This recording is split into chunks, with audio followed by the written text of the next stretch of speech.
Welcome back to What Arty Noobs with General Disturbance. This is the AMX 13F3AM. It's a tier 6 French SPG based on the AMX 13-ton tank. It's located on the south spawn of Erlenberg and it's under the command of Potatoes Gonna Killed. Yes, very unusual name. There you go, Potatoes Gonna Killed. I know, I've asked him about it myself before. Okay, well, he's decided to set up shop very close to the cap, and he's aiming for the square. Unfortunately, that P44 Pantera was spotted very late. It's a tier 8 game with tier 6 tanks in it, and he's found another target. This time it's a Ferdinand. Trying to dial in on target. Rounds out. Oh, it was close. It was close. And we can see that the Ferdinand was stunned, so he did get something. In fact, he's picked up loads of stun assists.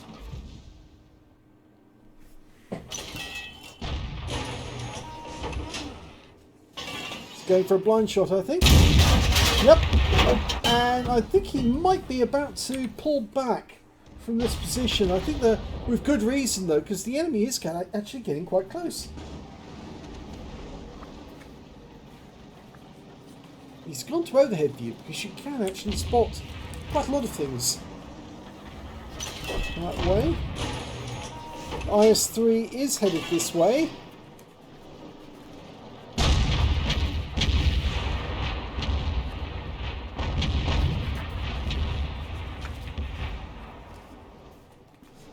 Okay, he's loaded the standard HE at the moment. He's actually put them the other way round. I think that is the high explosive, or is that the armor piercing? No, those are both the high explosive. And this one, oh wait a sec, he's put them the other way round.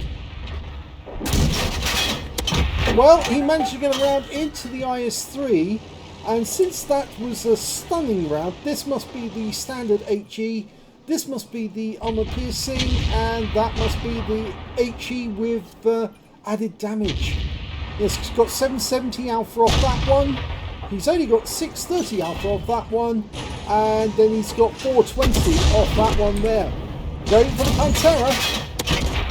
That was good. 175. He's racked up 580 hit points of damage.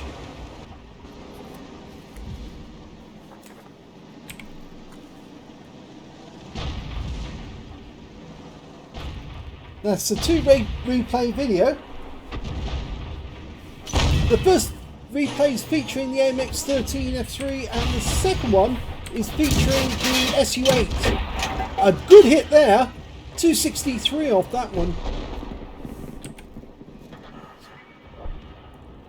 For the KV2. With 6 tanks up on the enemy at the moment. The team have been really doing well on the east flank. They're almost at the enemy cap area.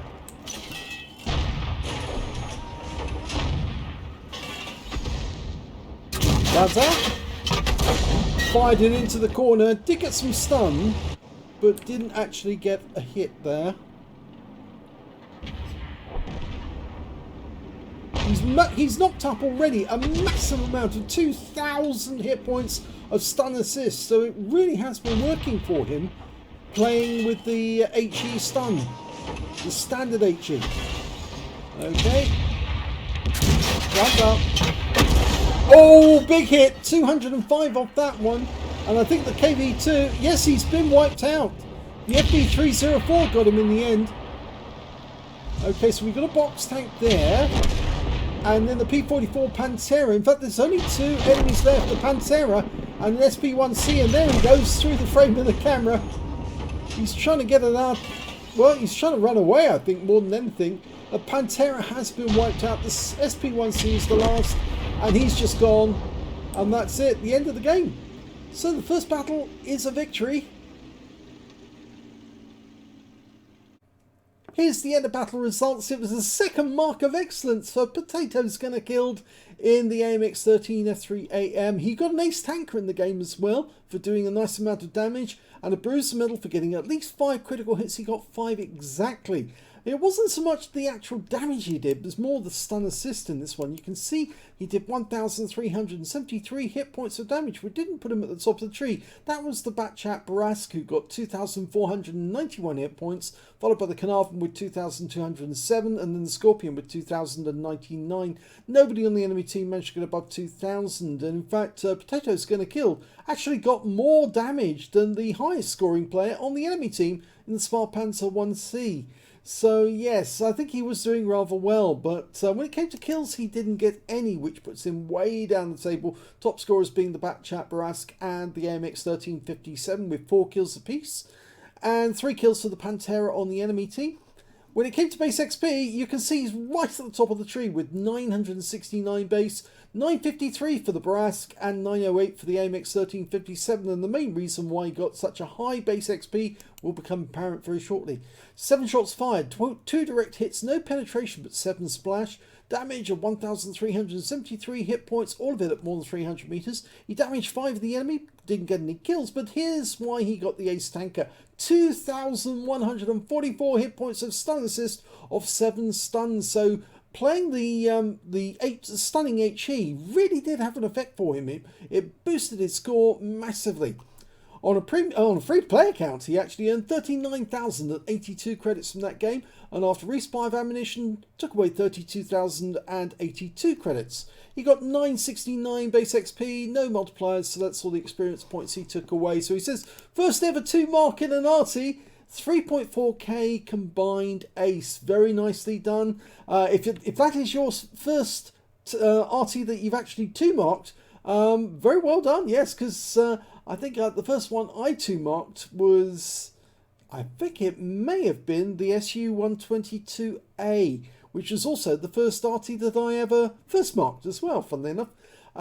Yes, because I was focusing on my tier 5s at the same time, but this is quite an interesting Arty to play. It's a fun Arty to play. It does do quite a bit of damage for a tier 6, and so it's definitely worthwhile having one of these in your inventory. So well done to Potato's Gonna Kill. Let's have a look at the second replay in the SU-8.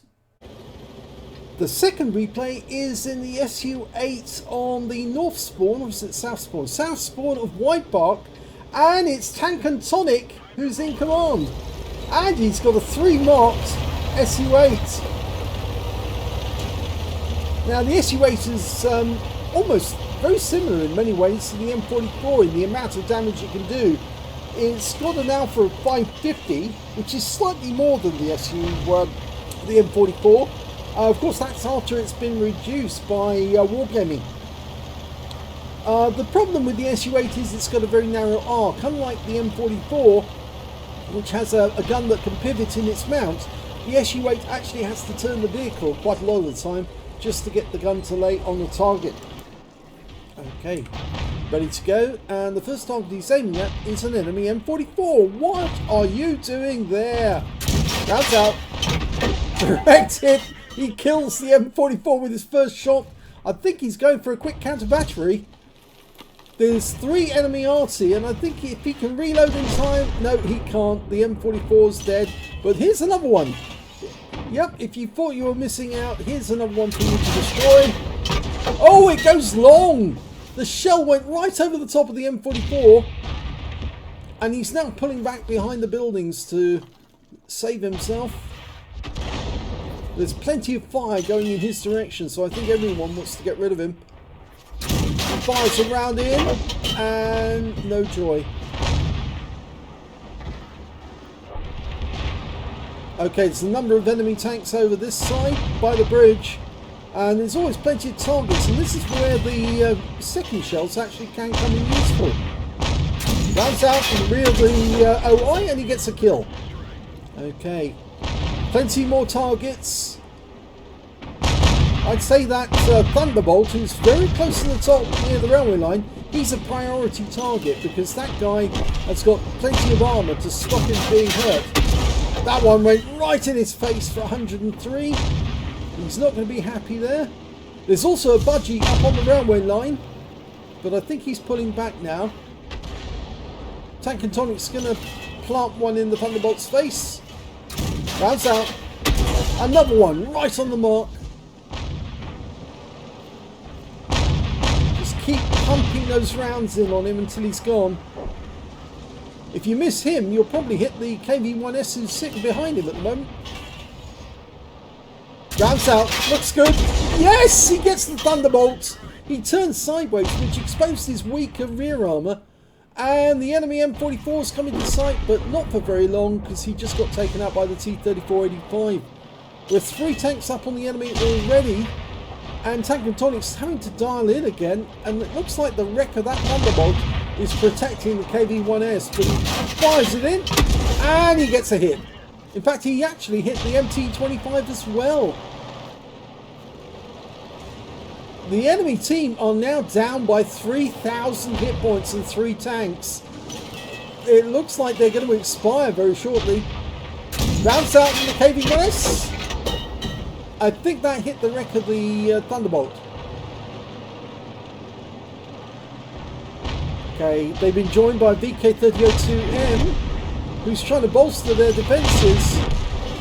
But TanqAndTonic's about to shoot again. Rounds out. Oh, it went long. It went long, and unfortunately, and now we've got a 4TTP on our team dived in to try and shoot him up. Unfortunately, he took on 3 enemies at the same time, which didn't work out too well for him. Rounds out the KV-1S. This time round, he did hit him. Got him into the rear. He's stunned. And the enemy's just got another tank in that corner. The Strid M4257, which has a 75mm gun, not a 57mm. But it's a 4-shot autoloader. Working out where to put it. Rounds out. Looks good. Oh, yes! He killed the KV-1S, but he also hit the VK3002M at the same time. And now they're really taking a pummeling. Our 88's gone up to the top of the railway line. And we're following the Strid M4257. Rounds out. It went long. Those enemy, looks like the VK's pulling him out because he knows that he's in danger if he stays where he is. And of course he's probably seeing that our guys are actually moving in on the other end of the map. And rounds out the VK. Direct hit, 210, good shot. Right into his side. And we're picking up stun assists as well. Now one of the enemy tanks has come through underneath the bridge. We've got a red mark, but now we've got a green line. A bit late, but oh no, it wasn't late. It actually hit him in the rear for 175, and it tracked him. But unfortunately, the enemy is now coming in force. They've crossed over the railway line at the bridge, and they're taking the opportunity to move in, well, on that side of the map. So it's time really for TanqAndTonic to make a quick escape northwards and get into the enemy cap area. Our guys are already capping, their guys are capping. We did have 2 in the capper for a moment. They've got 2 in the cap at the moment. Might want to get to the end of the railway line and change direction, turn around and start firing back. Looks like our guys are patrolling the railway line at the moment, but they'll be able to give us spots, which will enable TanqAndTonic to be able to get shots in. Good, he's turned to shoot. Lined it up. Okay, ready to go. First target. Oh, they're hiding behind the building. He's got no shots. Oh, the MT-25 goes down. You need to drive quickly to the west. Preferably get near the cap. Oh, we're running out of time. Come on, guys, you need to get resets. And they have. Okay, now he needs to do it. And yet again, the building's in the way, but we can land a shot right next door to him. And he does. And he's picked up a reset. There's only 1 enemy left. Nice to see that TanqAndTonic has made his way to the enemy cap area. And I don't think the enemy ever saw him as well. And this time round he can get an accurate shot. Even if... oh, well, no, the enemy has actually pulled out the cap. I think he's coming back for a reset. And TanqAndTonic is now aiming towards the west, to the east. And there's the T-3485. We've been joined by the M44 in the cap area. Line up the shot. Yes! Oh, it went long! Trouble is now we need to get behind the wreck. And it's, yep, we're trying to get shots on that T-3485. Using the wreck for cover. Here we go. Well, we've lost sight of him temporarily. He is coming this way. There he is. He stopped to take a shot. Oh, and he missed. And he's firing at us, but he's actually hitting the wreck. He's trying to get resets. He is getting punished for it as well. Okay, we're going to be loaded any second. Yes, this time round, TanqAndTonic gets a decent hit for 230. Makes the T-3485 a one-shot. Considering what he's trying to do, it's not bad that he's kept alive so long. Here we go. And he did get a reset on us. But TanqAndTonic finished the game by taking him out of the game altogether, sending him back to the garage. Nicely done. Here's the end of battle results, and it was an ace tanker for TanqAndTonic in his SU-8. He got a bruiser medal for getting at least 5 critical hits. In fact, he got 12 in total in the end, and a fighter badge for getting at least 4 kills. He ended up with 5, 1/3 of the enemy team, 1 short of the top gun, and he got the final kill that finished the game. Let's have a look at the team score. Well, you can see on this one, he did get the highest damage on his team, but not the highest damage overall. The last enemy that he killed had 2,469 hit points of damage. He had the most in the game. 2,204 is that hit points of damage went to the VK3002M. And then we've got TanqAndTonic with 1,963 hit points of damage. So he was third highest on damage, but he was still alive at the end. And the T3485M and VK3002M were not. Let's have a look at the kills. Well, he actually shared the top spot with the T3485M. They both had 5 kills each. And the next high scorers only had 2 kills each. And you can see them there and here. And when it came to base XP, it was actually the Skoda T25 who got the best here with 979. And 952 went to TanqAndTonic and 774 went to the 88. The T3485 got 752. I suspect the reason why the Skoda got a higher score was he did do some assistance as well as damage. Yep, there you go. And I think that TanqAndTonic didn't get so much stun assist out of that one as he would have liked. He fired 20 rounds, got 8 direct hits, no penetrations but 17 splash. Damage of 1,963 hit points, all of it at more than 300 meters, at least, was it? No, actually not all of it. 300 of that was done at fairly close range. That was the T3485. He did receive a hit. It was a penetration that did come from the T3485M right at the end, just as he fired his round out to kill the guy. He got one in to get the reset.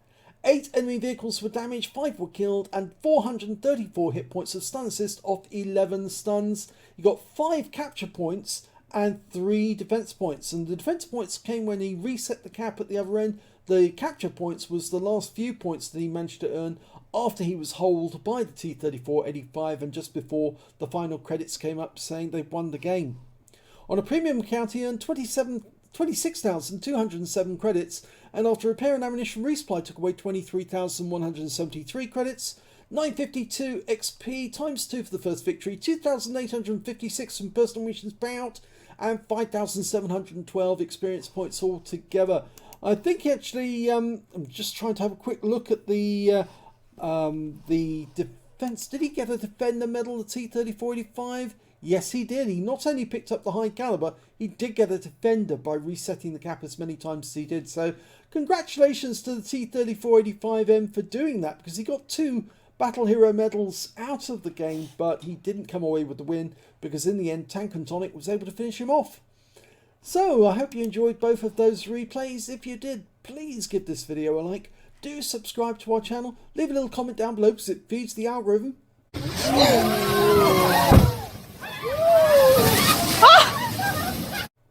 And do let other people know that this channel exists, because I'm sure a lot of people, if they knew this channel exists, would probably send their replays in, knowing full well that they get a commentary. If it's a good replay, that is. They get a commentary by us, and then they could show their friends that yes, they played in a good game on World of Tanks. Thanks for watching.